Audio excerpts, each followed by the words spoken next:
Welcome to നീനോസ് diary. ഞാൻ നീനു. ഞാൻ Nancy. ഇന്ന് ഞങ്ങൾ നിങ്ങളുടെ മുമ്പിൽ വന്നിരിക്കുന്നത് ഒരു പ്ലാന്റ്സിനെ ഇഷ്ടപ്പെടുന്നവർക്ക് അതിൻ്റെ വളർച്ചയ്ക്ക് വളരെയധികം ഉപകാരപ്പെടുന്ന ഒരു ചെറിയൊരു ഇൻസ്ട്രുമെൻറ്റിനെ പരിചയപ്പെടുത്താൻ വേണ്ടിയിട്ടാണ് വന്നിരിക്കുന്നത് കേട്ടോ. അപ്പോൾ ഇത് ഞങ്ങൾ ഓൺലൈനിൽ ആമസോണിലാണ് മേടിച്ചേക്കുന്നത്. ഈ ഇൻസ്ട്രുമെൻറ്റ് നമുക്ക് ഓൺലൈനിൽ മേടിക്കാൻ കിട്ടും. അപ്പോൾ ഇത് 3-in-1 പർപ്പസ് ആണ് കേട്ടോ. 3 കാര്യങ്ങൾക്ക് നമുക്ക് യൂസ് ചെയ്യാൻ പറ്റും. അപ്പോൾ അത് നമുക്ക് അൺബോക്സ് ചെയ്യാം. അപ്പോൾ എനിക്ക് ഇതിൻ്റെ വില വന്നേക്കുന്നത് 425 രൂപയാണ് വന്നേക്കുന്നത് കേട്ടോ. ആമസോണിൽ നിന്നാണ് ഞാൻ ഓർഡർ ചെയ്തേക്കുന്നത്. അപ്പം അമ്മ ഇത് പൊട്ടിക്കല്ലേ? പൊട്ടിക്കാം. ഞാൻ തന്നെ പൊട്ടിക്കല്ലേ?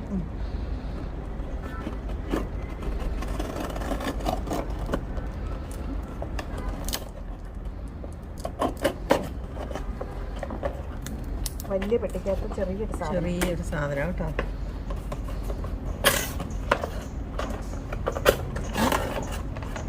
ചെറുതാണേലും നല്ല ഉപകാരമുള്ളൊരു സാധനം കേട്ടോ. മേടിച്ചിട്ടില്ലാത്തവർ ഇതെല്ലാവരും മേടിക്കാൻ ശ്രമിക്കുക. അപ്പോൾ ഞാനിത് അമ്മ യൂസ് ചെയ്യുന്നത് കണ്ടിട്ടാണ് ഞാനിത് മേടിക്കുന്നത്. അപ്പോൾ അത്രയും യൂസ്ഫുൾ ആണ്. അപ്പോൾ ഇത് അമ്മ 2018-19 മുതൽ അമ്മ യൂസ് ചെയ്യുന്നതാണ്. മോയ്സ്ചർ മീറ്റർ ഉണ്ട്, pH മീറ്റർ ഉണ്ട്, ലൈറ്റ് മീറ്റർ ഉണ്ട്. 3 നമുക്ക് മനസ്സിലാക്കാൻ പറ്റും ഇത് നോക്കിയാൽ കേട്ടോ. മോയ്സ്ചർ മീറ്റർ, pH മീറ്റർ, അതുപോലെ ലൈറ്റ് മീറ്റർ. 3-in-1 പർപ്പസ് ആണിത് കേട്ടോ. അപ്പോൾ 425 രൂപയ്ക്കാണ് ഞാൻ മേടിച്ചേക്കുന്നത്. 599, 600 രൂപയുടെ ഒക്കെ ഉണ്ട് കേട്ടോ. അപ്പോൾ നമുക്കിത് ഓപ്പൺ ആക്കാം.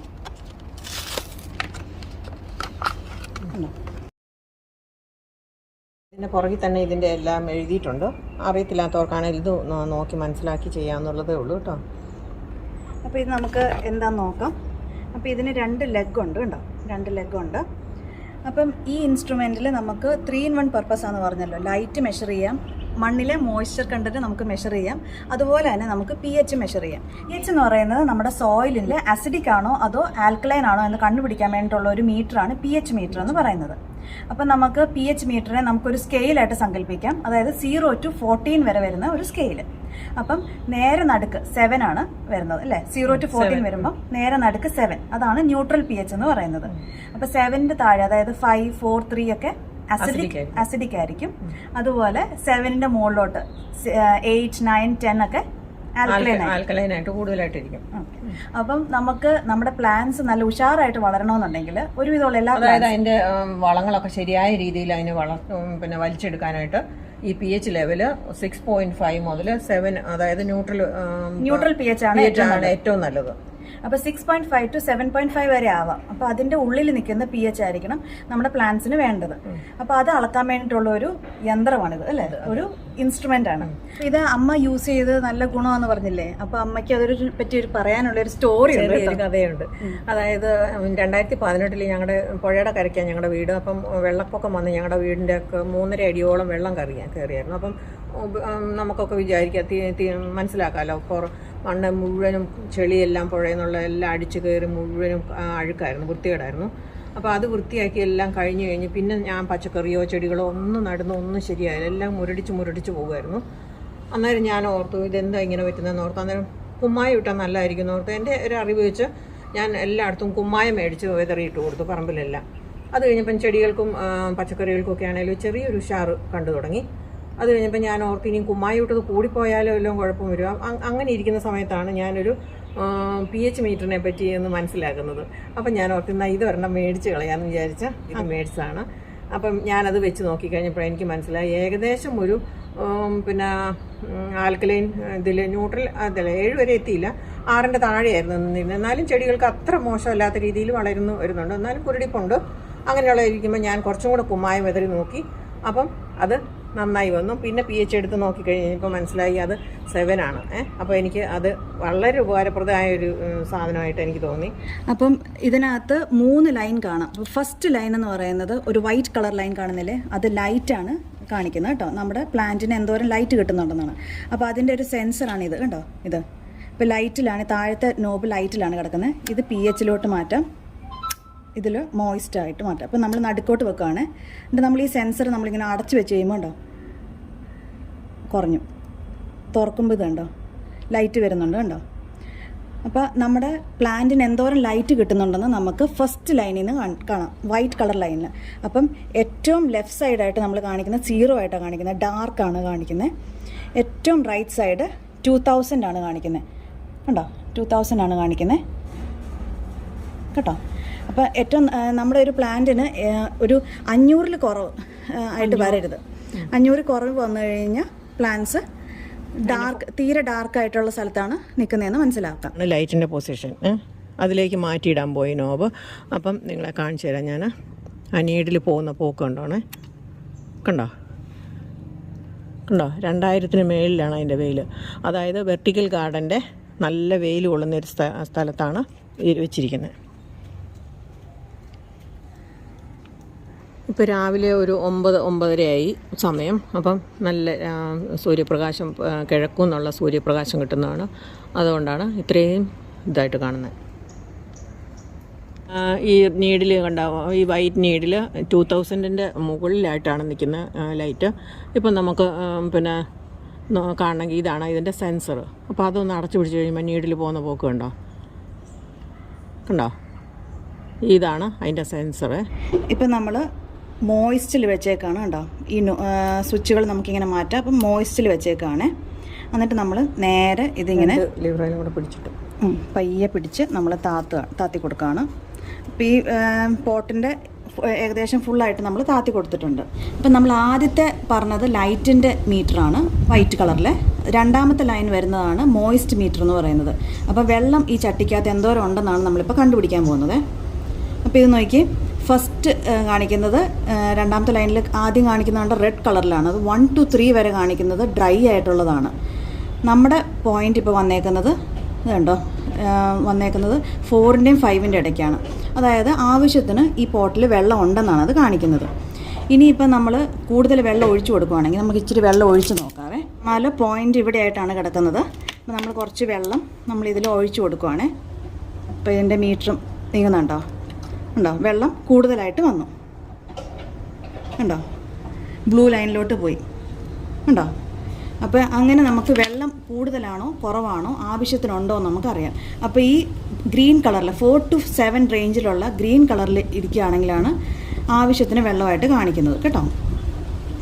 ഇപ്പോൾ നമ്മൾ വാട്ടറിൻ്റെ നോക്കി. ഇനി നമ്മുടെ 3rd ലൈനിൽ വരുന്നതാണ് pH മീറ്റർ കേട്ടോ. അപ്പം pH ഞാൻ പറഞ്ഞല്ലോ 0 to 14 വരെയാണ് pHൻ്റെ ലൈൻ വരുന്നത്. 7 എന്ന് പറയുന്നതാണ് ന്യൂട്രൽ. അപ്പം നമ്മുടെ ശരിക്കുമുള്ള pH എന്ന് പറയുന്നത് 6.5 to 7 ആണ് ഏറ്റവും ആപ്റ്റ് ആയിട്ടുള്ള pH, നോർമൽ ന്യൂട്രൽ pH, എല്ലാ ചെടികൾക്കും നല്ലതായിട്ടുള്ള pH. ഇപ്പം നമുക്ക് ഈ ചെടിയുടെ pH നമുക്ക് അളന്ന് നോക്കാം. അപ്പം ഈ റീഡിങ് pHൻ്റെ സൈഡിലേക്ക് നീക്കി വെക്കുക. ഈ നോബ് പതുക്കെ ഒന്ന് തിരിച്ച് pHൻ്റെ ലെവലിലേക്ക് വെച്ചു കണ്ടോ. അപ്പം കറക്റ്റ് 7 ആയിട്ടായിരിക്കുന്നത്. ഈ ചെടി കാണുമ്പം തന്നെ നിങ്ങൾക്ക് മനസ്സിലാവും. ഞാൻ നിങ്ങളെ കാണിക്കാൻ വേണ്ടിയിട്ടാണ് നല്ലതായിട്ട് മുറ്റി വളർന്ന് നിൽക്കുന്നത്, അതായത് തഴച്ച് വളർന്ന് നിൽക്കുന്ന ഒരു ചെടി എടുത്തോണെന്ന്. അതിൻ്റെ pH നോക്കിക്കഴിഞ്ഞാൽ കറക്റ്റ് അതിൻ്റെ 6.5 മുതൽ 7 വരെ ആയിരിക്കും. ഇതിൻ്റെ ഇപ്പം കറക്റ്റ് 7 ആണ് കേട്ടോ. കാണുന്നുണ്ടോ? ഇനിയിപ്പം ഞാൻ വളർച്ച മുരടിച്ച് നിൽക്കുന്ന 1-2 ചെടികളെ കാണിച്ചു തരാം. പ്രാവശ്യം ഇങ്ങനെ മീറ്ററിൻ്റെ ഇത് pHോ ലൈറ്റോ എന്താണെങ്കിലും മെഷർ ചെയ്യുന്ന സമയത്ത് ഇതിൻ്റെ ഈ 2 പിന്നെ കാലുകളും നന്നായിട്ട് ഒരു ടിഷ്യൂ ഉപയോഗിച്ചോ അല്ലെങ്കിൽ ഒരു തുണി ഉപയോഗിച്ചോ തുടയ്ക്കേണ്ട ആവശ്യമാണ് കേട്ടോ. ഇനി നമുക്ക് ഈ ചെടിയുടെ pH നോക്കാം. അപ്പോൾ നമ്മൾ ഈ കാലുകളിൽ ഒന്ന് പതുക്കെ പിടിച്ചിട്ട് അതിനെ താഴേക്ക് ഇറക്കുക ഉണ്ടോ.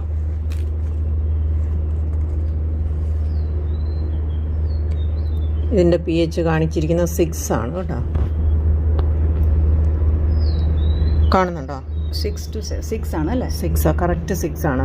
ഇതിനേക്കാളും കുറച്ചും കൂടെ ഒരു 6.5 മുതൽ 7 വരെ ഈ നീഡിൽ നിൽക്കുകയാണെങ്കിൽ ഈ ചെടിയുടെ വളർച്ച ഇതിനേക്കാളും നന്നായിട്ട് വളരും.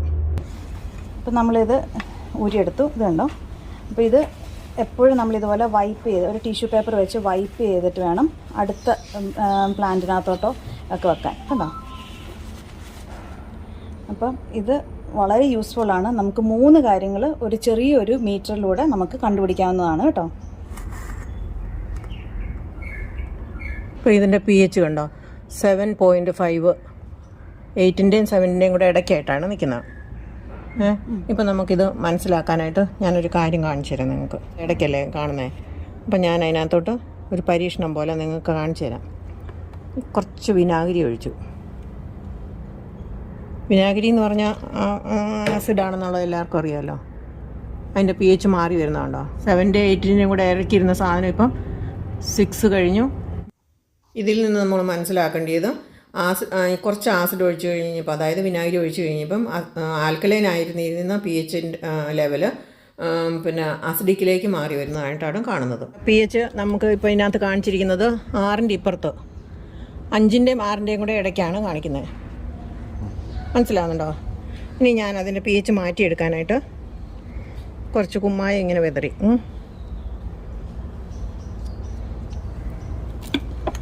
എന്നിട്ട്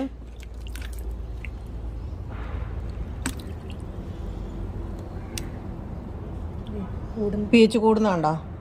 എത്ര പെട്ടെന്നാണ് 7 കഴിഞ്ഞ് 8 ഓട്ടമാണ് കണ്ടോ. ആൽക്കലൈനായി, നല്ലതായിട്ട് ആൽക്കലൈനായി. അപ്പം നമ്മൾ ശ്രദ്ധിക്കേണ്ട കാര്യം എന്താണെന്ന് ചോദിച്ചു കഴിഞ്ഞാൽ, ഇതുപോലെ pH ലെവല് അസിഡിക് ആണെന്നുണ്ടെങ്കിൽ കുറച്ച് കുമ്മായം വെതറിയിട്ട് നമ്മളൊരു 10-15 ദിവസം മണ്ണിനെ വെറുതെ വിടുക. അത് കഴിഞ്ഞിട്ട് വേണം നമ്മൾ കുഴിച്ചിടാനായിട്ട്. അല്ലെങ്കിൽ ഇതുപോലെ ഭയങ്കര ആൽക്കലൈനായി കഴിയുമ്പം ചെടി കുഴിച്ച് വെച്ച് കഴിഞ്ഞാൽ അത് കേടായിപ്പോവും. അതുകൊണ്ട് അത് ഒഴിവാക്കാനായിട്ടാണ് 10-15 ദിവസം വിടുന്നത്. ഞാൻ ഇതിനകത്ത് കൊണ്ട് വിനാഗിരി ഒഴിച്ച് കാണിച്ചത് കൊണ്ട് നിങ്ങൾ ആരും കൊണ്ട് ചെടിക്കകത്ത് വിനാഗിരി ഒന്നും ഒഴിച്ച് കളഞ്ഞേക്കരുത് കേട്ടോ.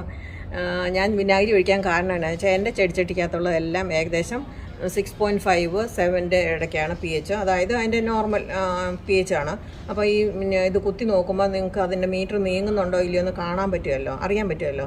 അത് നിങ്ങളെ മനസ്സിലാക്കാൻ വേണ്ടി മാത്രം ഞാൻ ഒരു ചെടിച്ചട്ടിക്കകത്ത് മണ്ണെടുത്തിട്ട് അതിനകത്ത് കുറച്ച് വിനാഗിരി ഒഴിച്ച് കാണിച്ചു. അപ്പം നിങ്ങൾ കണ്ടില്ലേ, അതിൻ്റെ നീഡിൽ നല്ലതായിട്ട് നീങ്ങി അതിൻ്റെ എൻഡിൽ വരെയും പോകുന്ന കണ്ടു. അതുപോലെ തന്നെ ഈ ഇങ്ങനെ പിന്നെ അസിഡിക്കായ ഒരു മണ്ണിനെ എങ്ങനെ നമുക്ക് ന്യൂട്രലാക്കി എടുക്കാം, അതായത് ആൽക്കലൈൻ പൊസിഷനിലേക്ക് പതുക്കെ കൊണ്ടുവരാമെന്നാണ് നമ്മൾ കാണിക്കുന്നത്. ഇച്ചിരി കുമ്മായം ഇട്ട് കഴിഞ്ഞാൽ പതുക്കെ അതിൻ്റെ അസിഡിറ്റി മാറി അത് പിന്നെ pH ലെവൽ അതിൻ്റെ താന്ന് 6.5 മുതൽ 7 വരെ ആക്കി നിർത്താം നമുക്ക്. അതിന് നമ്മൾ ചെയ്യുന്നതാണ് കുമ്മായം ചേർക്കുക. കുമ്മായം ചേർത്ത് കഴിഞ്ഞാൽ ഒരു ഇതുള്ളത് എന്നാന്ന് വെച്ചാൽ, ഉടനെ നമ്മൾ കുമ്മായം ചേർത്ത് കഴിഞ്ഞാൽ ഉടനെ നല്ലതായിട്ട് അത് ആൽക്കലൈൻ ആവും.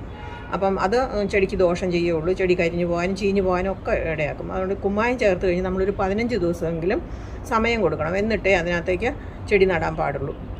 പിന്നെ ചിലപ്പോഴൊക്കെ ചിലർ കണ്ടിട്ടുണ്ട്, മണ്ണ് കൂട്ടുന്ന അതിൻ്റെ കൂടെ തന്നെ കുറച്ച് കുമ്മായം കൂടെ വെതറിയിട്ട് ചെടികൾ നടുന്ന കണ്ടിട്ടുണ്ട്. അത് അത്ര പ്രായോഗികമായിട്ട് എനിക്ക് തോന്നുന്നില്ല. അതുകൊണ്ട് നമ്മൾ കുമ്മായം ചേർത്ത് മണ്ണ് മിക്സ് ചെയ്ത് കഴിഞ്ഞാൽ കുറച്ച് സമയം കൊടുത്തിട്ട് ചെടി നടുക. അതാണ് ഏറ്റവും ബെറ്റർ ആയിട്ടുള്ള ഇത്. നട്ട ഒരു ചെടിക്ക് എങ്ങനെ നമുക്ക് pH ലെവൽ ആസിഡിക് ആണെങ്കിൽ അതെങ്ങനെ പിന്നെ ന്യൂട്രലാക്കാമെന്നുണ്ടെങ്കിൽ അതിന് വേണ്ടുന്ന നമ്മൾ ചെടിയുടെ നേരെ ചുവട്ടിലേക്ക് കൊണ്ടുപോയി കുമ്മായം ഇട്ട് കൊടുക്കരുത്. ഒരു പിഞ്ച് കുമ്മായം ഇങ്ങനെ ചെടിയുടെ ദൂരത്തേക്ക് ഇട്ടിട്ട് വെള്ളം ഒഴിച്ച് കൊടുക്കുകയാണെങ്കിൽ പിഞ്ച് തീരെ കുറച്ച് മതി കേട്ടോ. അങ്ങനെ ഇട്ടിട്ട് അതിനെ ശരിയാക്കി എടുക്കാൻ പറ്റും. അല്ലാതെ കുമ്മായം കൊണ്ടുപോയി നട്ട ചെടിയുടെ ചുവട്ടിലേക്ക് കൊണ്ടുപോയിട്ട് കഴിഞ്ഞാൽ ചെടി കേടായി പോകും കേട്ടോ. അപ്പോൾ ഈ വീഡിയോ നിങ്ങൾക്ക് എല്ലാവർക്കും ഇഷ്ടപ്പെട്ടെന്ന് വിശ്വസിക്കുന്നു. ഈ വീഡിയോ ഇഷ്ടമായെന്നുണ്ടെങ്കിൽ, നിങ്ങൾക്ക് ഉപകാരപ്പെട്ടെന്നുണ്ടെങ്കിൽ എന്താണേലും ലൈക്ക് ചെയ്യാനും ഷെയർ ചെയ്യാനും, അതുപോലെ തന്നെ എപ്പോഴും പറയുന്ന പോലെ സബ്സ്ക്രൈബ് ചെയ്യാനും മറക്കല്ലേ. അപ്പോൾ ഇനി പുതിയൊരു വീഡിയോയിൽ നമുക്ക് കാണാം. അതുവരേക്കും bye. Thanks for watching. Thank U.